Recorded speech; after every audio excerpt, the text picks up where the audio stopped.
रामचरितमानस के उस बालकांड के प्रसंग की चर्चा करते हैं जो पिछले 5 दिनों से हम लोग करते आ रहे हैं। आज चर्चा होगी।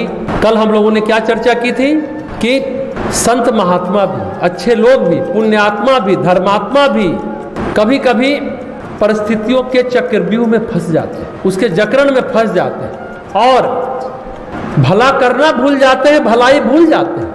देखिए परिस्थिति कैसी हो जाती है। अभी हम लोगों ने चर्चा सुनी, सीता सती थी, पहुंच गई रावण की लंका में। ऐसी अवस्था बनी जब भले लोग भी, साधु जन भी दुष्टताओं के बीच रहने को विवश हो जाते हैं। विभीषण साधु थे, रावण की लंका में कर्मवश प्रारब्धवश वैसा परिवार मिला, छल प्रपंच दांव पेच वाला परिवार मिला, खान पान आचरण व्यवहार वेश विन्यास सब साधु विरोधी था।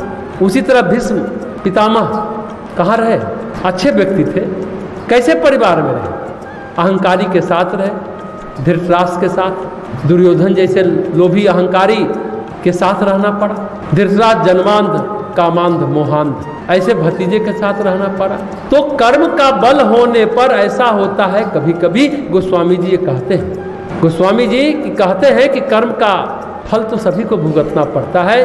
तो फिर आगे की चौपाई में उसका समाधान बताते हैं। आगे की चौपाई में गोस्वामी जी कहते हैं, सो सुधारी हरिजन जि मिलेही, दलि दुख दोष विमल जसु देही, खलऊ करही भल पाई सुसंगु, मिटई न मलिन स्वभाव अभंगु।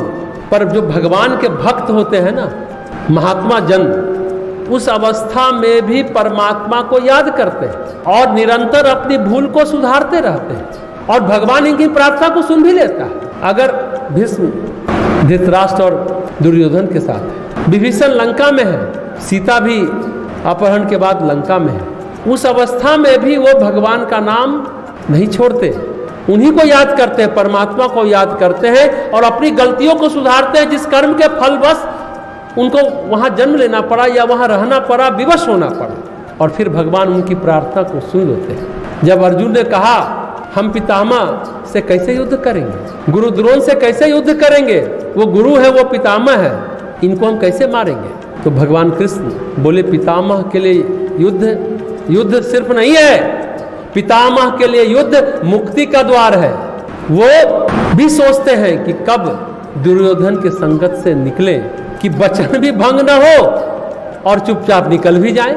उनके लिए मृत्यु वरदान है, अब उनके लिए जीवन अभिशाप है, ऐसा श्री कृष्ण अर्जुन को बता रहे हैं। कभी कभी मृत्यु वरदान हो जाता है, जीवन अभिशाप हो जाता है। इतना काल कंटक कष्ट जब जीवन में आता है ना, जब अपना ही अपना नहीं समझता, अपना ही आपके अच्छे काम को अच्छा नहीं समझता, जो भीष्म पितामह के साथ हुआ। सभी लोग व्यंग कर रहे हैं, सभी लोग आप पे कमी निकाल रहे हैं, आप जिसका भला करें वो आप पर चिल्ला भी रहे हैं, आपको अपमानित कर रहे हो, तो सचमुच मृत्यु वरदान लगता है, जीवन अभिशाप लगता है। ये बात भीष्म पितामह को समझ में आ रही है, भगवान कृष्ण अर्जुन को समझा रहे हैं। सचमुच कभी कभी मृत्यु वरदान बन जाता है। कुछ लोग देखिएगा मृत्यु है, शुभ शुभ बोलिए, मृत्यु की चर्चा मत कीजिए, क्यों मृत्यु की चर्चा करते हैं। कुछ लोग मृत्यु की चर्चा से परेशान हो जाते हैं। पर कोई पूछे भीष्म पितामह से कि मृत्यु कितनी प्यारी चीज होती है, कितना आकर्षित करती है, कितना परिवर्तन लाती है।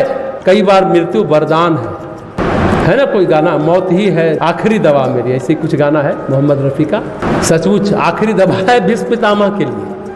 विभीषण तड़प रहे थे, हनुमान जी से कहा हमारी जो स्थिति है, यहाँ जो हम रहते हैं, हमारा रहना लंका में जैसे दांतों के बीच जीभ रहता है। विभीषण महात्मा जैसी प्रवृत्ति का, कैकसी जैसी माता मिली राक्षसी, रावण जैसा भाई मिला।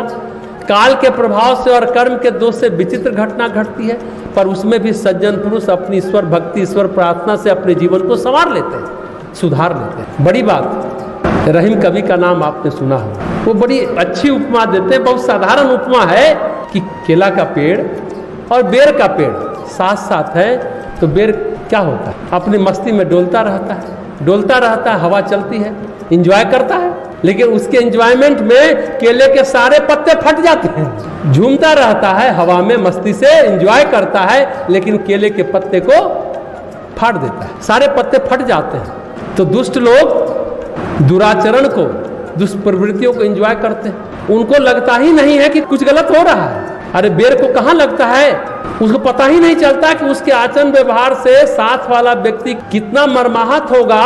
बेर को पता ही नहीं चलता कि केला का पत्ता तार तार हो रहा है, फटता जा रहा है, अपनी मस्ती में झूमते रहते हैं। बेर के पेड़ की तरह दुराचारी भी यही करते हैं। कम समझ वाले व्यक्ति भी सिर्फ अपनी बात करते रहते हैं, सामने वाले के स्थिति को नहीं देखते। उनको लगता है कि वाह बड़ा अच्छा हो रहा है, उसको एंजॉय करते हैं, उसका मोद बनाते हैं, आमोद प्रमोद बनाते हैं, पर सज्जन पुरुष ऐसा नहीं कर पाते। कम समझ वाले व्यक्ति, दुष्ट व्यक्ति पेड़ की तरह झूमते रहते हैं और दूसरे को कष्ट पहुंचाते रहते हैं, दर्द देते रहते हैं। उनको लगता है कि नहीं हम तो सही कर रहे हैं, लेकिन सज्जन पुरुष ऐसा नहीं करते। उनको हमेशा लगता है ये कैसा जीवन व्यतीत हो रहा है, ये बड़ा निरर्थक व्यतीत हो रहा है। तो गोस्वामी जी इस चौपाई में कहते हैं सज्जन पुरुष भगवान के भक्त इस चक्र को भी सुधार लेते हैं। कष्ट में रहते हैं, कभी कभी कर्म का फल है, जीवन में दुख आता है, कष्ट आता है, लेकिन जो सज्जन पुरुष होते हैं, जो भक्त होते हैं, जो संत होते हैं, जो साधु होते हैं, वो इस चक्र को सुधार लेते हैं। कहीं भलाई काल के वेग नहीं कर पा रहे हैं तो सुधार लेते हैं। कभी कभी संत लोग भला चाह रहे हैं करना, लेकिन कर नहीं पाते, लेकिन सुधार लेते हैं। उनको पता लगता है कि हम गलती कर रहे हैं, सुधार लेते हैं। विवेक का साथ अगर है, विवेक रहता है, अगर कुसंग में भी आदमी अच्छे रास्ते निकाल ही लेता है। सब महत्वपूर्ण है विवेक, लेकिन जिनके पास विवेक ही न हो तो क्या होगा। तो गोस्वामी जी कहते हैं खलऊ, यानी दुष्ट लोग भी कभी कभी संतों के साथ हो लेते हैं वहां भी, लेकिन चोरी चकारी करते रहते हैं, झूठ बोलते हैं, छिपाते हैं। दुष्ट लोग भी संत के साथ हो लेते हैं, कहते हैं ना कपड़ा पीला पहन लेते हैं, खूब पूजा पाठ करते हैं। दुष्ट लोग भी संग हो जाते हैं साधु के, झूठ बोलते हैं, छुपाते हैं, पकड़े जाने पर जोर जोर से चिल्लाते हैं या मुंह बनाते हैं, क्योंकि उनके पास विवेक नहीं है। यानी दुष्ट भी कभी कभी उत्तम संग पाकर भलाई करते हैं, पर उनका कभी भंग न होने वाला मलिन स्वभाव नहीं मिटता। जो अहंकार है, मान सम्मान दंभ अभिमान, वो छूटता नहीं है, इसे मलिन स्वभाव कहते हैं। इसमें चमक नहीं होते ऐसे स्वभाव में। तो सत्संग का लाभ उठाने के लिए, साधु संगत के लिए क्या चाहिए, विवेक चाहिए।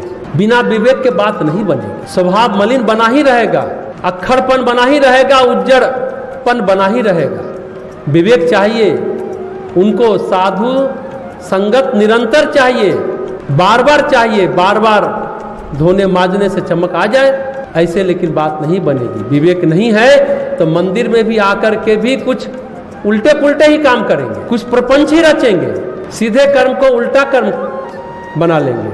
वहां भी अगर विवेक नहीं है तो दुष्ट जन यही करते हैं। इसलिए धर्म का रास्ता, अध्यात्म का रास्ता, कुसंग के त्याग का रास्ता, गुणों की चाहत का रास्ता, दुर्गुणों के समाप्त करने का रास्ता सिर्फ और सिर्फ विवेक पर निर्भर करता है। विवेक है तो भीष्म की तरह, विवेक है तो विभीषण की तरह, विवेक है तो मीरा की तरह जिया जा सकता है। जिया जा सकता है, निश्चित जिया जा सकता है, चाहे कितना भी अंधेरा हो, कितना भी कष्ट हो, कितनी भी कठिनाई हो, कितना भी परिस्थिति विपरीत हो, जिया जा सकता है।